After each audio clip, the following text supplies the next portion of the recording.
Hello everyone, I welcome you for this session. Before we start this session, let me tell you that in previous tutorial at slide number 5 there is a slide correction. The spelling of introduction is wrong. So it should be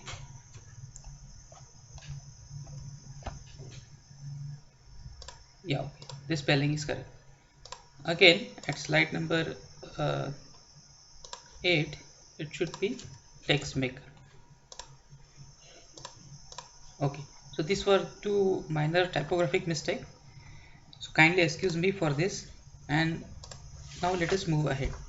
Today's the topic of discussions are using TeXmaker for first time, available classes in LaTeX, writing your first content in LaTeX using TeXmaker, including content from various sources into TeXmaker, using various tags and package for text formatting with demo.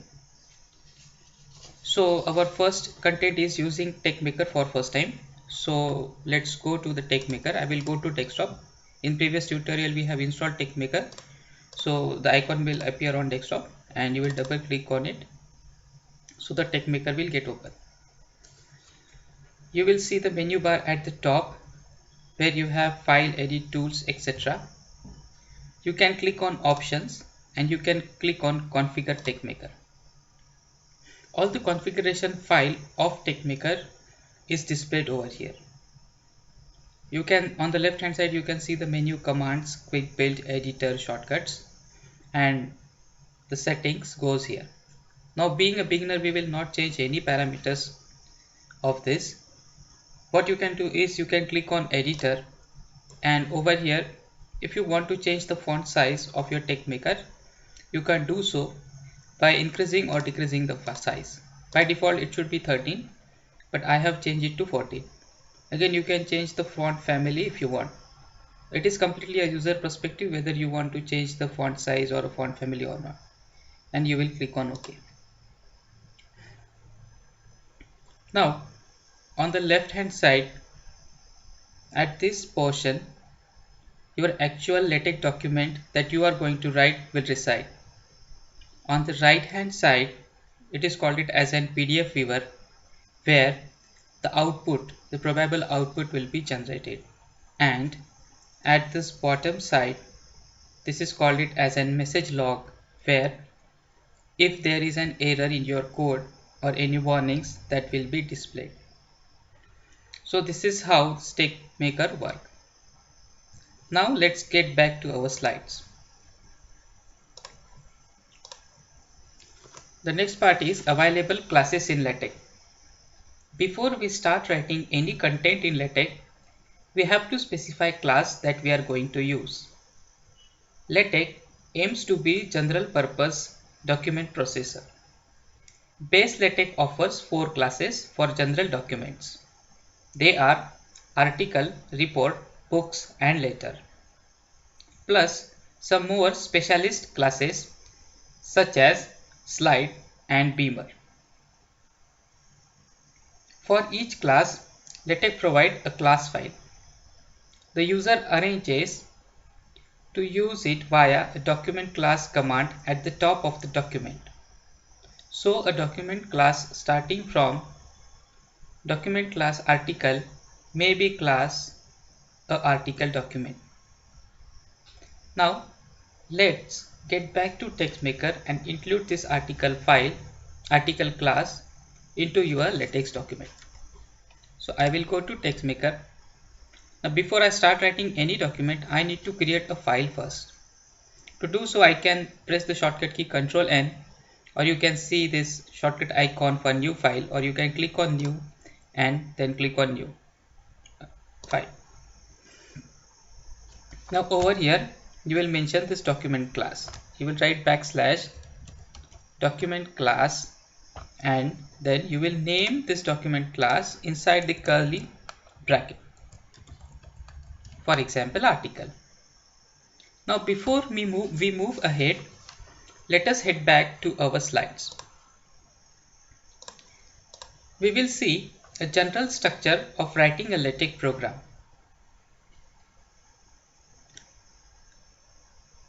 At first, you will see the document class.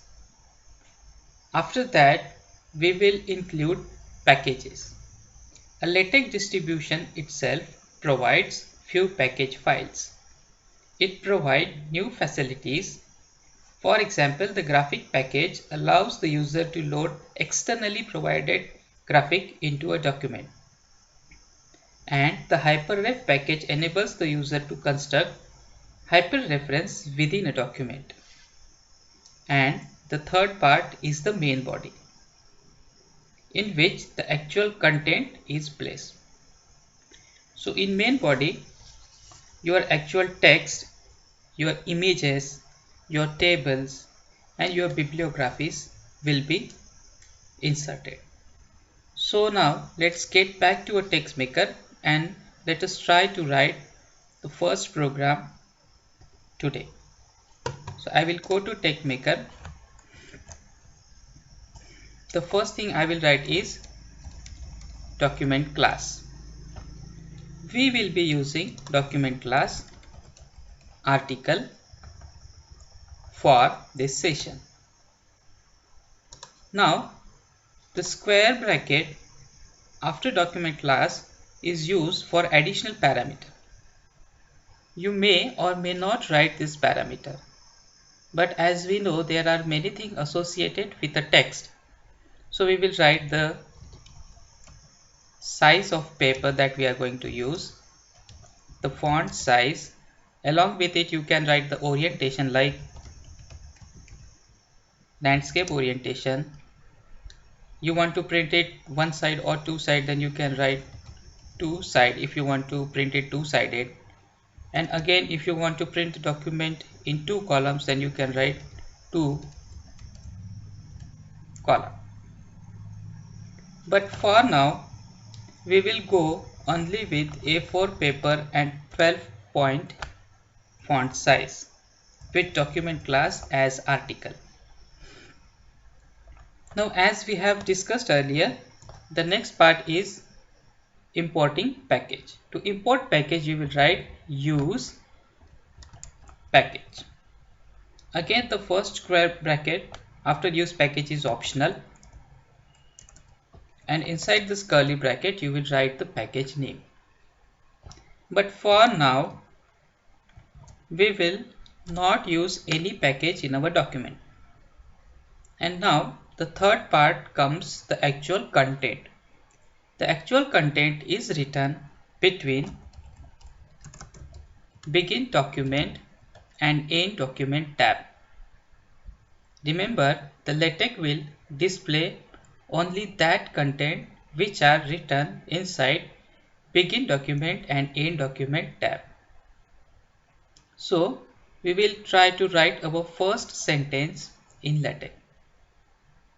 So inside begin document and end document, I will write a sentence.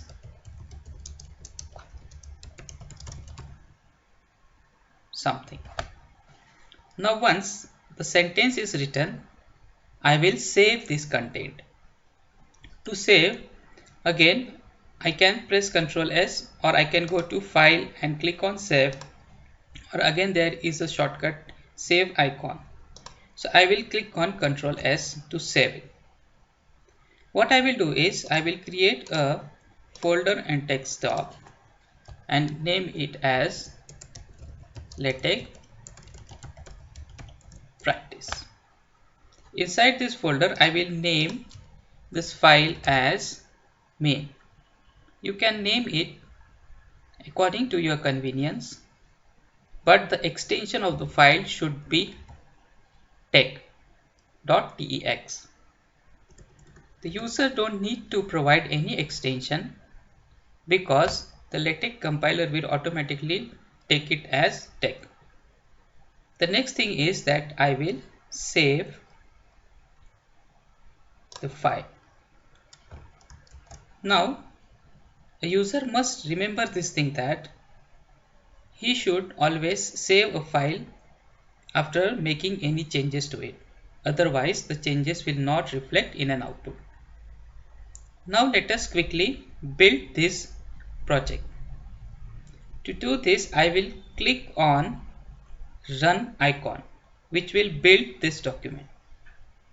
So I will click on run. Now once I click on run, I can see the output. Now suppose this motherland is a single word, then I will save this and I will again compile it. Now you can see that the changes are reflected. So this is how you can write your first sentence in LaTeX. What you can do is you can pause this video over here and practice with your own.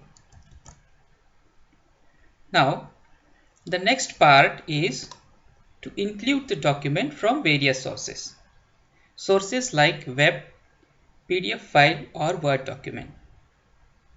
So to demonstrate this, I will go to a web browser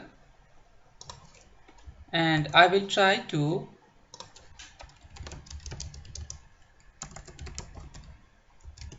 get some content.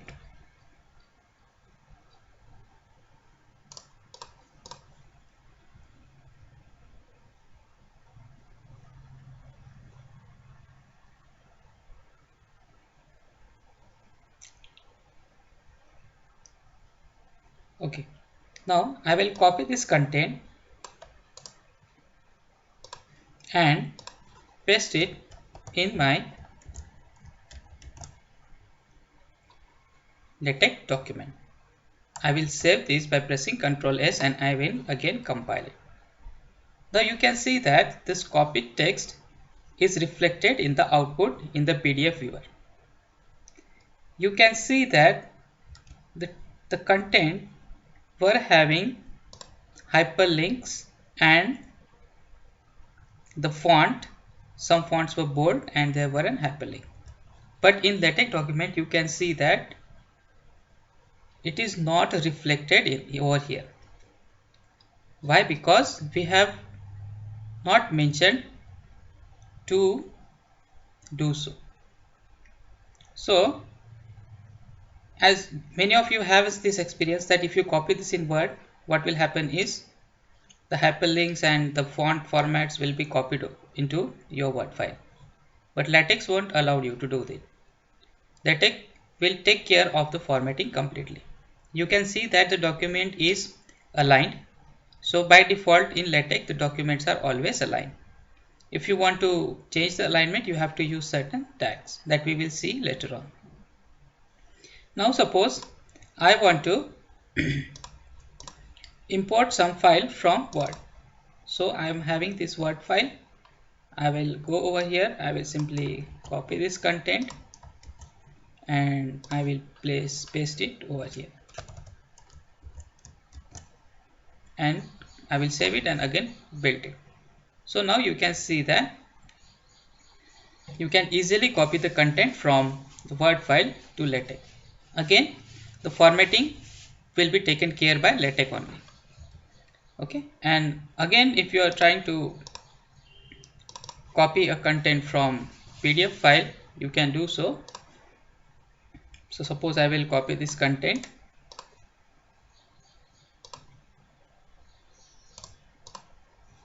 and I will paste it over here. Okay, now there are some tags that are being copied from PDF, so I will erase them and then I will quickly build it. Okay, so you can see that you can very easily copy content from any source, maybe a web page or a Word file or a PDF file. You just need to copy the content and paste it. There will be no effect from the source to the LaTeX file. So the hyperlink will not get copied or the font family will not get changed or there will be no bold and italic that is carried from the source file whatsoever it is. Okay, so the point over here is that if you are going to copy any content over an internet or over from an Word file or from a PDF, it won't affect your formatting in LaTeX. Yes, now the next thing is, suppose you want to forcefully move to a new line. Now suppose I want to move to a new line from here. So what I will do is I can press enter and I will add double backslash over here. So double backslash will forcefully move the content to a next line. Again I will save it and I will compile it. So I can see that the content is moved to the next line. Okay. Now again what I can do is I can just leave a blank line and again the content will be moved to a new line forcefully like this. But if you leave a blank line over here, you can see that the text is indented a little bit towards left, whereas if you use double backslash, the text will not indent. So this is a basic difference using double backslash and leaving a single blank line. In both cases the content will move to next line, but with indentation and with no indentation respectively. Now suppose I want to forcefully move the content to next page. For example, I want to keep the content copied from web in one page and I want to keep the content from Word file into one page. So what I will do is I will simply write page break. So page break will forcefully move the content to next page. So what I will do is I will add a page break to after the web content and then I will add a page break after the Word file. So I will write page break. So what will happen over here is the content from the web will be displayed on one page, the content from Word file will be displayed on another page, and the content from the PDF will be displayed on the third page. So let us try to execute this. Yeah. So in the output you can see there are 3 pages. Okay. So this is how you can forcefully move the content to the next page.